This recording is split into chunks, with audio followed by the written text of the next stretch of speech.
જૂનાગઢના જિલ્લા ભાજપ પ્રમુખનો કલેક્ટરને પત્ર લખવામાં આવ્યો છે અને પ્રમુખ ચંદુ મકવાણાની વિવિધ પ્રશ્નોને લઈને રજૂઆત કરવામાં આવી છે। તલાટી મંત્રીની કામગીરી સામે નારાજગી વ્યક્ત કરવામાં આવી છે તો કચેરી સમય દરમિયાન ગેરહાજર રહેતા હોવાની રજૂઆત પણ તે પત્રમાં કરવામાં આવી છે। જિલ્લાના મહેસૂલ તલાટી ગામમાં હાજર રહેતા નથી। પ્રાથમિક આરોગ્ય કેન્દ્રમાં પણ સુવિધાનો અભાવ જોવા મળી રહ્યો છે। ડોક્ટરો હાજર હોતા નથી તો દવાઓનો પણ અભાવ જોવા મળતો હોય છે। પત્ર લખી જિલ્લા કલેક્ટરને પગલાં લેવા માટે માંગ પણ કરવામાં આવી છે। તો પત્રના આધારે અનેક રજૂઆતો કરવામાં આવી છે જે સુવિધાઓનો અભાવ જોવા મળતો હોય છે તેને લઈને પણ આ પત્રમાં ઉલ્લેખ કરવામાં આવ્યો છે। જિલ્લા ભાજપ પ્રમુખનો કલેક્ટરને પત્ર લખવામાં આવ્યો છે। પ્રમુખ ચંદુ મકવાણાની વિવિધ પ્રશ્નોને લઈને રજૂઆત કરવામાં આવી છે। તલાટી મંત્રીની કામગીરી સામે નારાજગી વ્યક્ત કરવામાં આવી છે। આ સાથે કચેરી સમય દરમિયાન ગેરહાજર રહેતા હોવાની રજૂઆત પણ આ પત્રમાં કરવામાં આવી છે। જિલ્લાના મહેસૂલ તલાટી ગામમાં હાજર રહેતા નથી। સુવિધાઓનો અભાવ જોવા મળે છે જે પ્રાથમિક આરોગ્ય કેન્દ્રમાં પણ સુવિધાઓ મળવી જોઈએ તે સુવિધાઓનો અભાવ જોવા મળે છે તેનો પણ ઉલ્લેખ આ પત્રમાં કરવામાં આવ્યો છે। તો ડોક્ટરો હાજર હોતા નથી અને દવાઓનો પણ અભાવ રહે છે તેવી વાત પણ અહીંયા પત્રમાં ઉલ્લેખ કરવામાં આવી છે। તો પત્ર લખી જિલ્લા કલેક્ટરને પગલાં લેવા માટે માંગ પણ કરવામાં આવી છે। તો અનેક રજૂઆતો આ પત્રમાં કરવામાં આવી છે। સુવિધાઓનો જે અભાવ જોવા મળી રહ્યો છે, ડોક્ટરોની જે ગેરહાજરી જોવા મળતી હોય છે, આ સાથે દવાઓનો પણ અભાવ જોવા મળતો હોય છે તે વિશે પણ આ પત્રમાં ઉલ્લેખ કરવામાં આવ્યો છે। તો જિલ્લા ભાજપ પ્રમુખ દ્વારા કલેક્ટરને પત્ર લખવામાં આવ્યો છે। વિવિધ રજૂઆતો કરવામાં આવી છે। આ સાથે યોગ્ય ઠોસ પગલાં લેવામાં આવે તેવી પણ માંગ કરવામાં આવી છે। સંવાદદાતા અમર અમારી સાથે જોડાઈ ગયા છે। અમર, પત્ર લખીને અનેક રજૂઆતો કરવામાં આવી છે, આખરે મુદ્દો શું છે?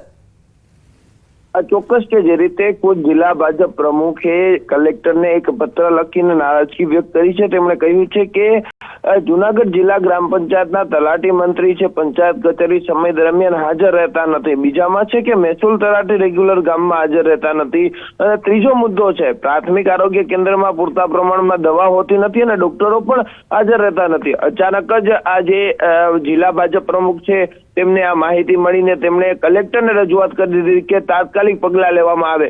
ખાસ કરીને આ જે ગ્રામ્ય પંથકો છે ત્યાં લોકો હેરાન થતા હોય છે અને તેની ફરિયાદ આજે જિલ્લા ભાજપ પ્રમુખને મળી છે, જેને લઈને હાલ તેમના દ્વારા રજૂઆત કરવામાં આવી છે। આ પત્ર સામે આવ્યો છે। જોવાનું રહ્યું કલેક્ટર દ્વારા કઈ રીતના પગલાં લેવામાં આવે છે ને કઈ રીતની સૂચના અધિકારીઓને આપવામાં આવે છે। જી અમાર સમગ્ર માહિતી બદલ આપનો આભાર। હિંમતનગર નગરપાલિકાની બજેટ સભા શહેરથી 35 કિલોમીટર દૂર આવેલ ખાનગી રિસોર્ટમાં યોજાઈ હતી અને નગરપાલિકાની કચેરીમાં સભા યોજવાની જગ્યાએ રિસોર્ટમાં બજેટ સભા યોજાતા વિપક્ષે સવાલ ઉઠાવ્યા છે। પ્રજાના ટેક્સના પૈસા વેડફાયા હોવાની ચર્ચાએ જોર પકડ્યું હતું। જો કે પાલિકા પ્રમુખ અને ચીફ ઓફિસર દ્વારા દાવો કરવામાં આવ્યો હતો કે રિસોર્ટના હોલમાં મીટિંગ અને ભોજન સિવાય અન્ય કોઈપણ સુવિધાઓનો ઉપયોગ કરવામાં નથી આવ્યો। બેઠકનો ખર્ચ અંદાજિત 30,000 રૂપિયા જેટલો જ થયો છે। અગાઉ પણ પાલિકાએ 5 વર્ષ દરમિયાન ટર્મ પૂર્ણ થવાની અંતિમ બજેટ સભા ખાનગી જગ્યાએ યોજાતી હોવાની પણ વાત કરી હતી। હાલ તો આક્ષેપ પ્રત્યાક્ષેપ વચ્ચે બજેટ સભા પૂર્ણ થઈ છે અને હિંમતનગર શહેરનું 136 કરોડ રૂપિયાનું બજેટ રજૂ કરવામાં આવ્યું છે। મ્યુનિસિપલ એક્ટના કલમ 51 મુજબ એમાં સ્પષ્ટપણે લખેલું છે કે હિંમતનગર નગરપાલિકાની જે મિટિંગો છે એ પોતાની કચેરીમાં જ અને પોતાની જગ્યા ઉપર જ બોલાવવાની રહે છે, પરંતુ શાસક પક્ષના જે પ્રમુખશ્રી છે અથવા સભ્યો છે એ પોતાએ બોલાવવા ચાહે તો આ બોલાવી શકે એવી જોગવાઈ છે। એ રીતના આ લોકો અહીંયા મિટિંગ બોલાવી છે અને આટલે દૂર જે નાણાંનો વ્યય થઈ રહ્યો છે। હિંમતનગર નગરપાલિકાના ટોટલ અમે 36 સદસ્યો છીએ અને એપ્રોક્સિમેટલી જે સદસ્યો આવશે એ અમારા દરેક ખાતાના વિભાગના વડાઓ એમ કરીને અંદાજે 50 લોકો મેક્સિમમ 50 લોકો અહીંયા ભોજન લેશે અને એની કોમ્પ્લિમેન્ટરીમાં એમણે અહીંયા જે હોલ મીટિંગ માટે છે એ વાપરવા આપ્યો છે। અને આનો અંદાજિત ખર્ચ 27 થી 28,000 રૂપિયા છે। આમાં માત્ર જમણવાર જ છે જેટલા મેમ્બર અહીંયા હાજર છે અને કોમ્પ્લિમેન્ટરીમાં નગરપાલિકાને રિસોર્ટ તરફથી હોલ આપવામાં આવેલ છે જે હોલમાં બેઠકનું સંચાલન થશે। એ સિવાય બીજી કોઈ પણ એમ્યુનિટી નગરપાલિકા દ્વારા કોઈ પણ એમ્યુનિટીનો ઉપયોગ કરવામાં આવનાર નથી। રિસોર્ટ સાથે આ બજેટ રજૂ કરવાને કોઈ લેવા દેવા નથી। આ પાર્વતી હિલ્સ ખાતે જે હોલ આવેલો છે ત્યાં અમે અમારા સદસ્યો છે એમની રજૂઆત હતી કે આપણે એક બજેટની સામાન્ય સભા બહાર કરીએ આ રજૂઆત પાછળનું કારણ પણ એ હતું કે પહેલા અમારા પુરોગામી સમયમાં પણ આ રીતે પોળો ખાતે તિરુપતિ ઋષિવન સાથે આ રીતે બજેટની સામાન્ય સભા રજૂ કરાઈ છે.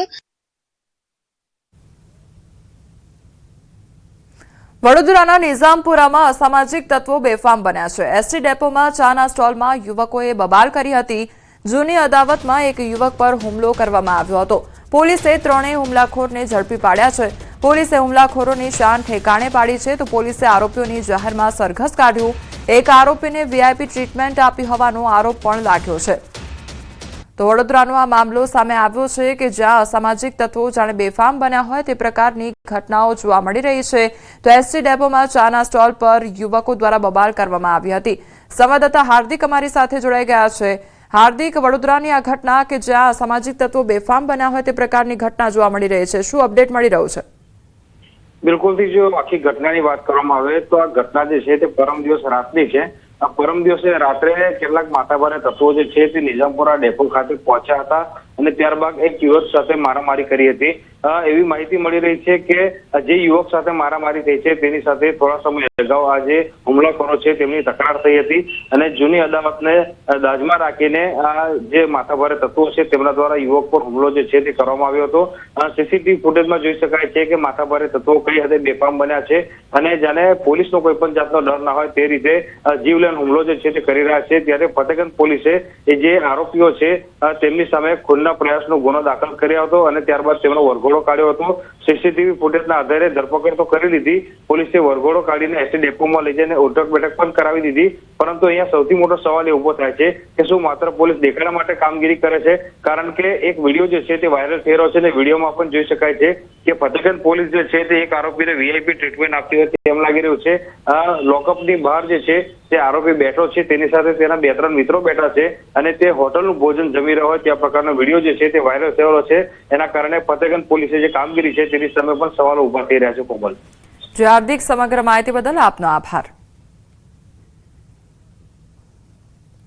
વડોદરા શહેરમાં ફરી એકવાર તસ્કરો સક્રિય થયા છે. શહેરના છાણી ગામ વિસ્તારમાં મહાકાળી માતાના મંદિરમાં ચોરીની ઘટના સામે આવી છે, જ્યાં તસ્કરોએ મોટો હાથફેરો કર્યો હતો. અજાણ્યા તસ્કરોએ મંદિરમાં ઘૂસી માતાજીના પાદુકા અને તલવારની ચોરી કરી ફરાર થઈ ગયા હતા. આ સમગ્ર ઘટના મંદિરના સીસીટીવી કેમેરામાં કેદ થઈ છે. ઘટનાની જાણ થતાં જ પોલીસ ઘટનાસ્થળે પહોંચી હતી અને તસ્કરોની શોધખોળ શરૂ કરી છે. વિસ્તારમાં ચોરીની ઘટનાને લઈને ભક્તોમાં રોષ અને ચિંતા ફેલાઈ ગઈ છે.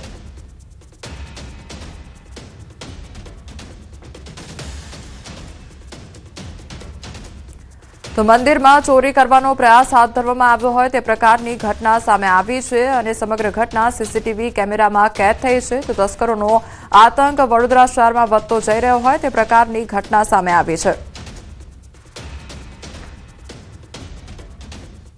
અમદાવાદના સેટેલાઇટ પોલીસની સરાહનીય કામગીરી સામે આવી છે. નારાયણ દંપતીને ડિજિટલ અરેસ્ટ થતા બચાવ્યા હતા. 15 લાખની એફડીના પૈસા આરોપીઓ ઉપાડવા જતા હતા અને પહેલા પોલીસ પહોંચી ગઈ હતી. 36 કલાક સુધી દંપતીને ડિજિટલ અરેસ્ટ કરવામાં આવ્યા હતા. 2006થી અમેરિકામાં સ્થાયી થયેલા રાજેન્દ્ર શેઠ બીમારીના કારણે છેલ્લા 4 વર્ષથી અમદાવાદમાં રહે છે. તો નરેશ ગોયલ કેસમાં સંડોવણી હોવાની વાત કહી દંપતીને ડિજિટલ અરેસ્ટ કરવામાં આવ્યા હતા. સેટેલાઇટ પોલીસે સમયસર પહોંચી દંપતીને બચાવી લીધા હતા.